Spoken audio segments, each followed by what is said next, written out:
kabakyard, so for today's video mga kabakyard is magpapainom naman po tayo ulit ng ating mga alagang manok. Yung natin dito is papainumin natin ng El Toro. So yun po yung aking ginagawa dito. Every week po ako nagpapainom. So papainom tayo ngayon. So tara, let's go, samahan niyo ako mga kabakyard. Magpainom tayo ng El Toro. Let's go. So ayun mga kabakyard, ito po yung ating papainom na vitamina sa ating mga alaga, yung El Toro. So nice. Tara, samahan niyo ako mga kabakyard, magpainom tayo ng El Toro sa ating mga alaga. So ayun mga kabakyard, ito po yung ating papainumin ulit. So papainom. So linggo ako nagpapainom mga kabakyard. So ayun po yung ating papainumin ng El Toro. So sa ganitong edad po is isang piraso na po ang ating ibinibigay. So running 5 months po siya. Oops, masyadong maliwanag. So ayan po siya mga kabakyard, yung white hats natin. So papainumin natin ang El Toro.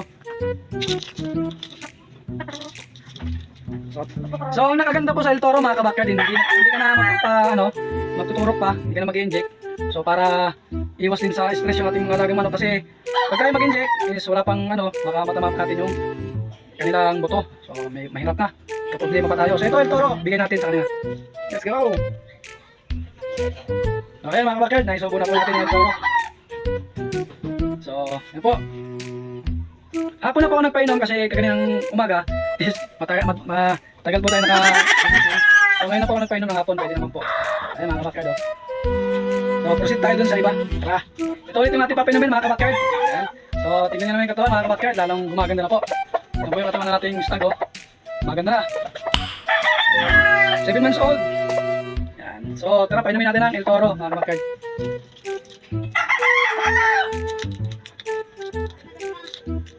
So meron lang po akong gustong shoutout po kay paring Milbert Flores ng Herbox Family yan. Shoutout sa inyo, shoutout sa iyo pre.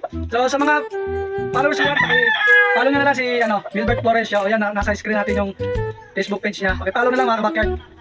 Ayan mga kabakyard, naisubo na natin yung El Toro. Yan. So ayan mga kabakyard, yung papainumin natin ulit yung ating ganador, yung binibreeding natin para mas gumanda yung kanyang mga tawan dahil ibinibreed natin hindi masyadong umayat. So dahil meron na po tayong breeding pens, so papakita ko po sa inyo ngayon. Doon po siya sa breeding pens. Papakita ko sa inyo yung ating ginawang breeding pens kanina. So tara, kunin natin pumpkin. Let's go. So ayan mga kabakyard, ayun po yung ating ginawang breeding pens kanina. Ayan po, medyo yata yung ilaw. So ayun po yung ating pumpkin yellow legged ducks na binibreeding. So kunin natin mga kabakyard, papainumin natin ng El Toro. So tara, let's go. So ayun mga kabakyard, ito po yung ating pumpkin yellow legged ducks.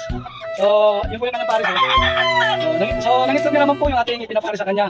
So nangitlog na naman po sa kanyang itlogan dahil nilagyan natin ng itloganan doon sa ating ginawang breeding pens. So papainumin natin itong ating ganador.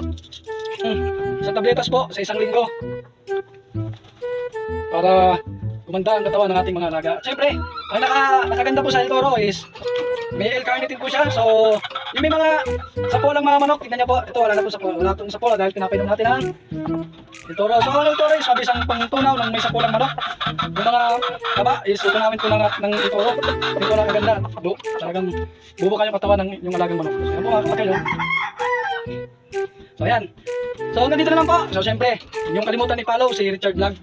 So bye bye, see you next vlog. Thank you.